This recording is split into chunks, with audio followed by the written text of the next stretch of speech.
أعوذ بالله من الشيطان الرجيم بسم الله الرحمن الرحيم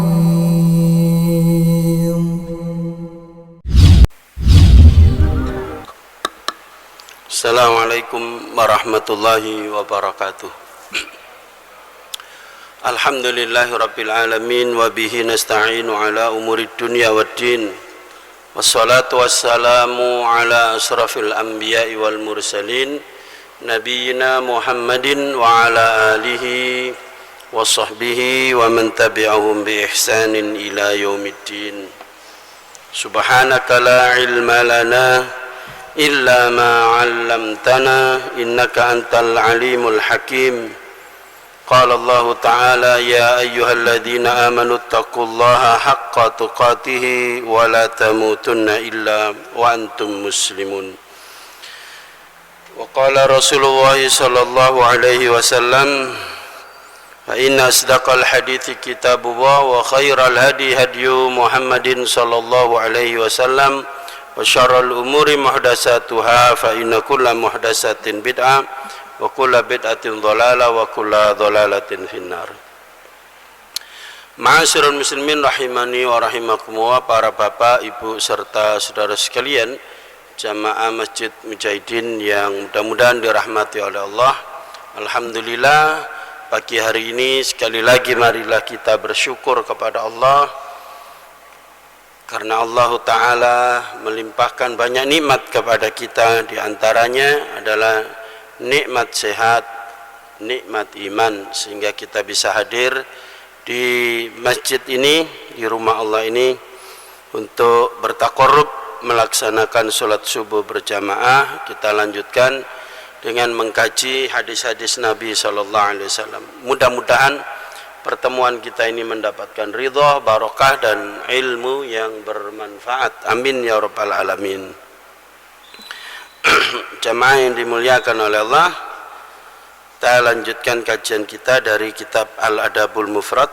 Terakhir kita sampai hadis 194, sekarang sampai hadis 195, yaitu bab ke-99, yakni nafkah seseorang kepada budak atau pembantunya adalah termasuk sodakoh.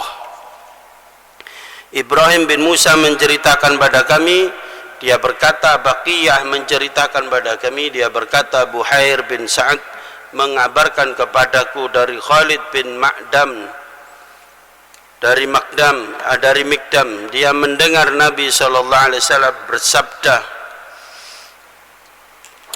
Ma'at amta nafsaka fahuwa sodaqotun. Apa saja yang engkau makan untuk dirimu sendiri adalah bernilai sedekah. Wa ma at'amta waladaka wa zaujataka wa khadimaka fahuwa sodaqotun. Dan apa saja makanan yang kau berikan kepada anakmu, kepada istrimu, kepada pembantumu, itu adalah sedekah. Jadi para jamaah yang dirahmati oleh Allah, kalau kita ini punya harta, punya uang, punya sesuatu yang berharga, lalu kita belikan barang yang bermanfaat, apakah itu makanan, apakah minuman, pakaian, rumah, kendaraan, untuk memenuhi kebutuhan-kebutuhan primer kita, kebutuhan pokok kita, maka itu ada pahalanya, pahala sedekah. Sementara ini atau selama ini kebanyakan orang berpikir, kalau saya beli makanan, saya makan, nggak ada pahalanya, gitu kan Pak? Pikiran orang kan gitu. Lebih baik saya berikan fakir miskin, anak yatim. Kalau untuk saya makan tidak ada pahala. Tidak begitu ternyata. Rasulullah sallallahu alaihi wasallam, beliau sallallahu alaihi wasallam mengatakan, ma at'amta nafsaka fahuwa shadaqatun. Jadi makanan yang kau makan itu jadi hasil dari kerja kita, terus kemudian kita nikmati, ya, maka itu berpahala para jamaah. Jangan dipikir nggak ada pahalanya, ada pahalanya. Dan itu justru yang pertama dan utama. Kenapa? Kalau kemudian kita kerja, kemudian kita lapar, perut kita nggak kita isi, kemudian kita lemes, sakit, kemudian kita nggak berobat, ya dolim pada diri kita, malah dosa kita. Terus bisa menghasilkan uang lagi, kan nggak bisa. Makanya dipenuhi dulu kebutuhan pokok kita, kebutuhan pokok Pak ya, bukan kebutuhan yang tambahan-tambahan, aksesoris apa, apalagi beli yang tidak perlu. Ini kebutuhan pokok. Jadi untuk memenuhi hajat atau kebutuhan pokok kita itu dapat pahala di sisi Allah. Pahalanya sedekah. Nah, ini yang pertama para jamaah. Yang kedua, dan ini urutannya, memang kewajiban mendistribusikan harta dalam Islam itu diatur untuk dirimu sendiri. Jangan ke orang lain loman, tapi untuk dirinya sampai kekurangan. Tidak benar, apalagi sudah habis minta ke orang. Lah kemarin-kemarin nggak diperhitungkan, kasih sana kasih sini, begitu dia butuh untuk makan untuk dirinya, keluarganya, ngutang. Nah ini tidak benar. Jadi sedekah untuk diri kita sendiri adalah dengan cara memenuhi kebutuhan pokok kita. Kemudian kebutuhan keluarga kita yang menjadi tanggung jawab kita. Siapa keluarga itu? Orang yang menjadi tanggung jawab kita. Karena kita sebagai seorang suami, seorang bapak dari anak-anak kita, disebutkan oleh Rasulullah SAW, ya, kullukum ra'in wa kullukum mas'ulun an ra'iyatih. Setiap kalian adalah pemimpin dan kalian bertanggung jawab atas yang kalian pimpin. Nah, kita ini ibaratnya kepala negaranya para jamaah. Terus kemudian kita punya anak buah. Jadi di rumah itu rajanya ya kita, yang menentukan ini dan itu, boleh dan tidak, dan bertanggung jawab terhadap anak buah kita. Anak buah kita itu siapa? Ya istri, anak kita itu rakyatnya. Kalau ada anak kita atau istri kita, itulah rakyat kita yang kelaparan, kita yang dosa sebagai rajanya, karena bertanggung jawab untuk mencari nafkah.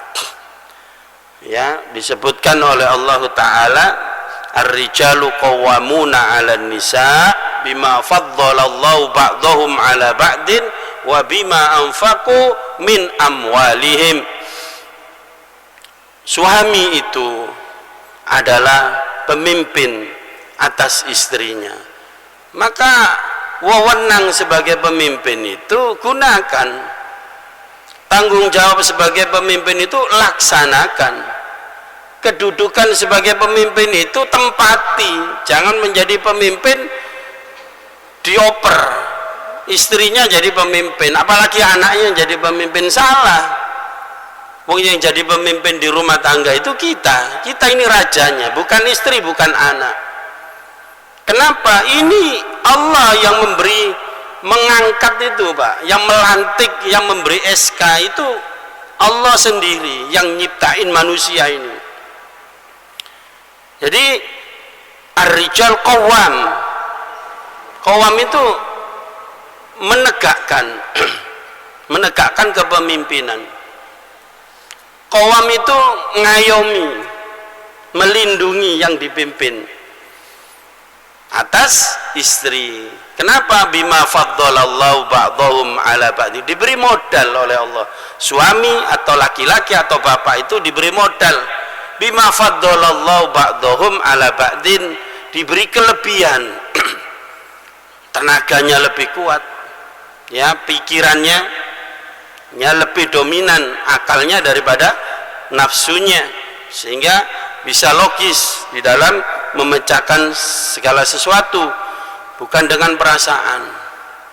Sehebat apapun, setinggi apapun pendidikan perempuan, itu kalau memecahkan masalah lebih dominan kepada perasaannya lebih dulu.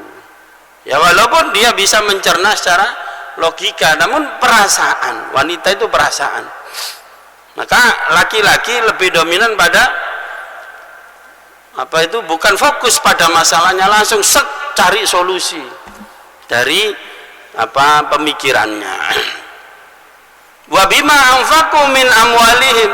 Nah, ini yang ada hubungannya dengan hadis ini, yaitu karena Allah memberi kewajiban kepada suami atau bapak untuk memberi nafkah, ya, memberi nafkah, kebutuhan, memenuhi kebutuhan pokok bagi dirinya dan anggota keluarganya, makanannya, pakaiannya, tempat tinggalnya, pendidikannya.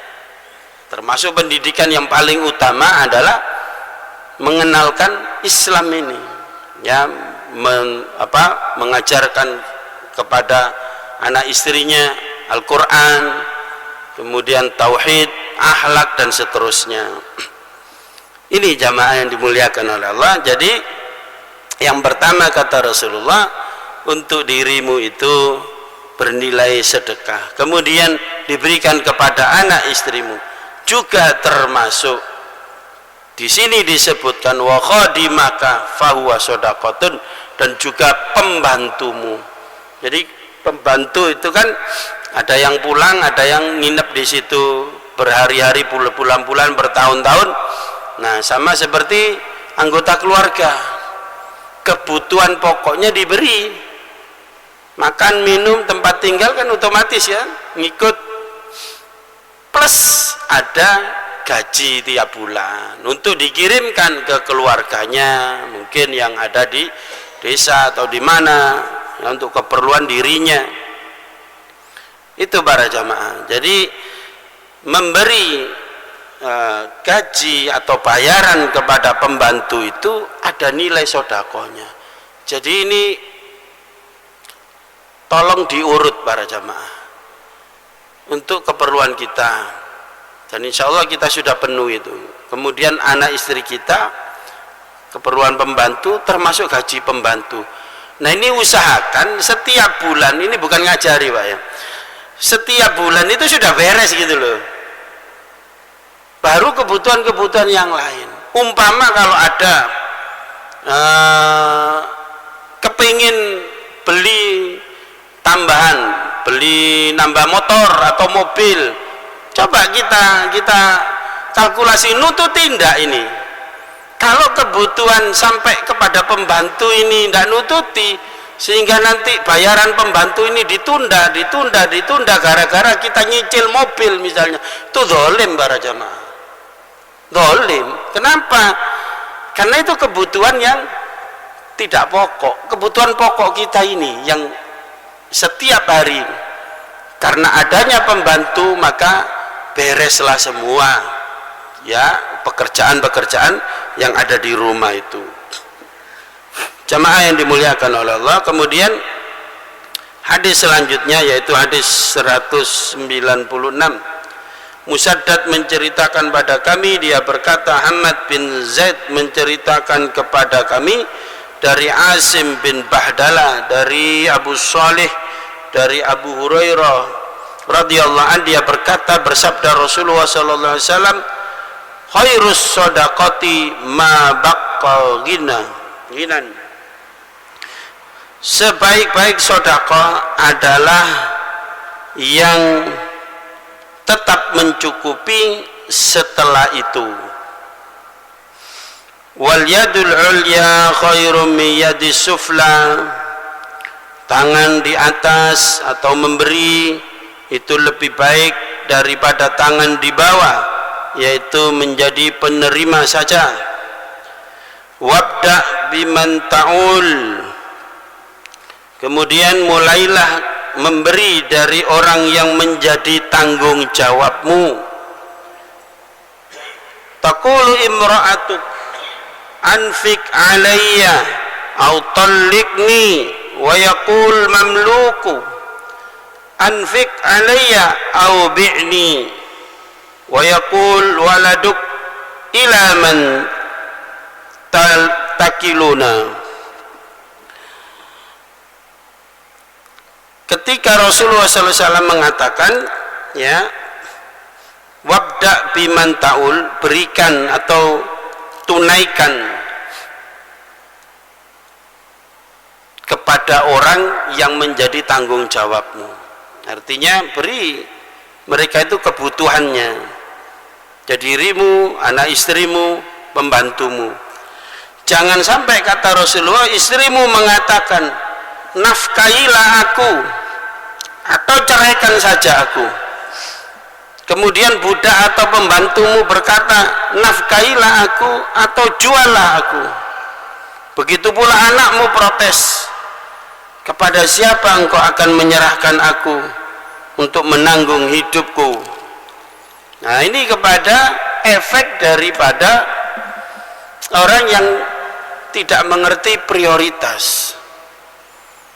Kepada orang lain itu traktir gitu Pak, teman-temannya itu bendino ditraktir, kolega bisnisnya makan di restoran, di hotel, supaya dapat orderan. Tapi kalau kepada istrinya pelit, belanja cukup seadanya. Kepada anaknya tidak pernah diajak ngelencer, entai duit jari ini. Tapi kepada koleganya, wah brol-brolan. Apa ini maksudnya? Kepada pembantu pelit, ngenggem banyu gak netes, pelit. Sehingga istrinya protes, Pak, mundak kabeh saiki Pak, BBM mundak. Mari diundakno Jokowi iki tengah wengi. Ya, sekarang kebutuhan mahal semua. Ya. Ini sampai ndak bisa menuhi, ya wes pegatan aja aku. Apa bendino kayak gini, ngamuk istrinya. Kenapa? Ndak terpenuhi kebutuhannya. Pembantunya juga begitu. Kalau begitu saya tak pamit aja kan, saya tak pulang aja.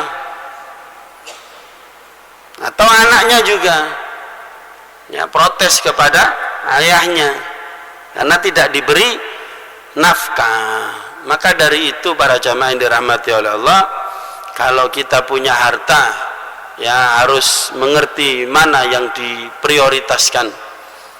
Wabda bima ta'ul, dulukan orang yang menjadi tanggung jawabmu.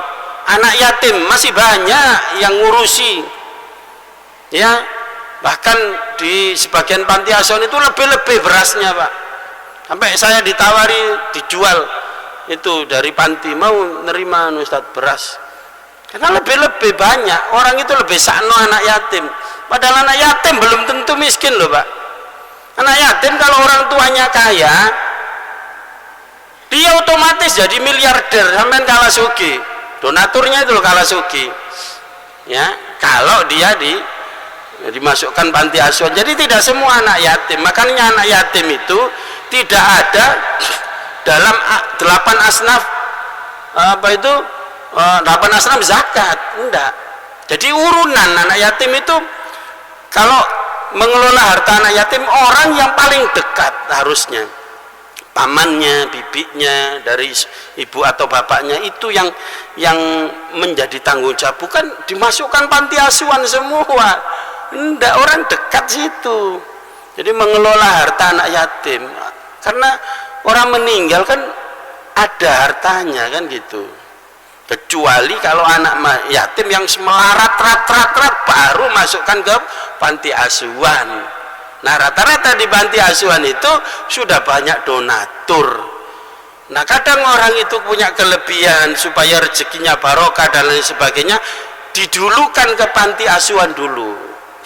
Ya, didulukan ke sana. Keluarganya dibiarin dulu. Loh, keliru.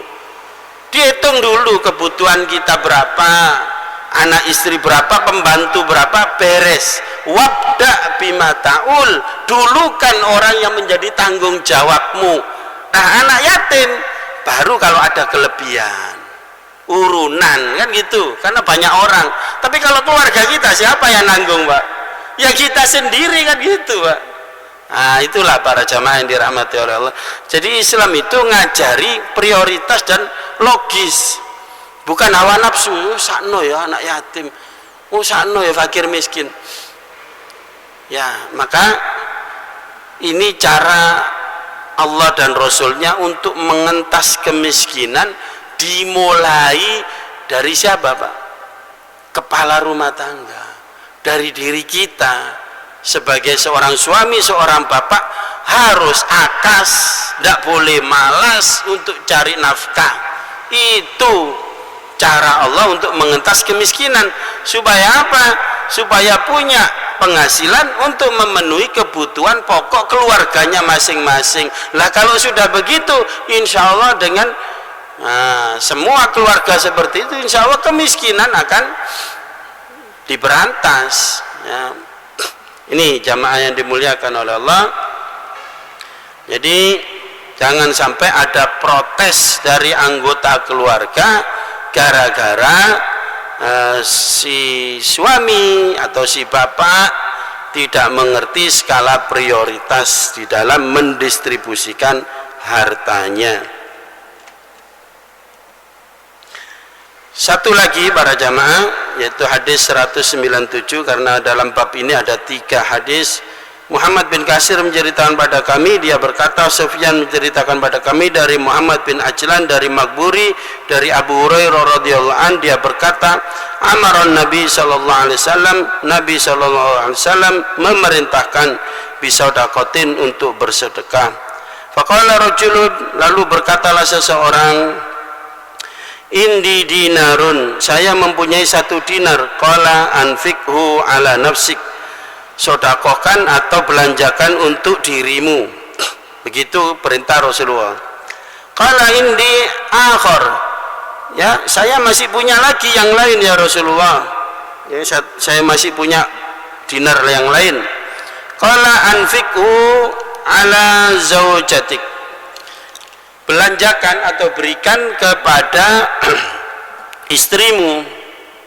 Indi akhar, saya masih punya yang lain ya Rasulullah. Qala anfikhu ala khadimik, yaitu belanjakan, berikan kepada pembantumu.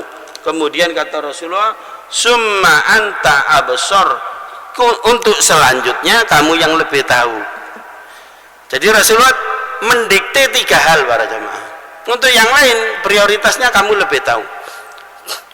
Jadi ketika Rasulullah memerintahkan bersedekahlah, kemudian sahabat ini tanya, saya punya ya Rasulullah, punya dinar, ya, punya harta, kepada siapa ini saya sedekahkan? Ya untuk kamu, untuk kebutuhanmu. Kalau dijabarkan, untuk kamu beli makanan, minuman, pakaian, tempat tinggal, atau kebutuhan sehari-hari, kebutuhan pokok, ya, kebutuhan pokok. Kemudian saya masih punya lagi ya Rasulullah, ya kamu beri belanja kepada istrimu, istri pertama, ya, istrinya bisa jadi lebih dari 1 ayah, nah, berikan kepada istrinya atau istri-istrinya. Jadi kewajibannya, jadi punya istri 1 berarti bebannya 1, punya istri 2 ya 2 sampai 4 batasnya, menjadi apa itu tanggungan kita, termasuk istri dan anak-anaknya juga. Jadi kepada istri. Kemudian saya masih punya lagi ya Rasulullah, ya kamu berikan kepada pembantumu. Kemudian sebelum orang itu nanya, kata Rasulullah, untuk selanjutnya pembagiannya kamu yang lebih tahu. Nah, itulah jamaah yang dimuliakan oleh Allah. Di dalam Islam diatur bukan hanya cara mencari rezeki yang halal, yang thayyib, tapi bagaimana mendistribusikan itu juga ada sunnahnya, ada aturannya dari beliau sallallahu alaihi wasallam. Mudah-mudahan kita bisa mengamalkan dalam kehidupan sehari-hari, dan mudah-mudahan rumah tangga kita menjadi harmonis dengan terpenuhinya di antaranya kebutuhan-kebutuhan sehari-hari kita. Amin ya rabbal alamin. Aqulu qouli hadza astaghfirullahaladzim li wa lakum.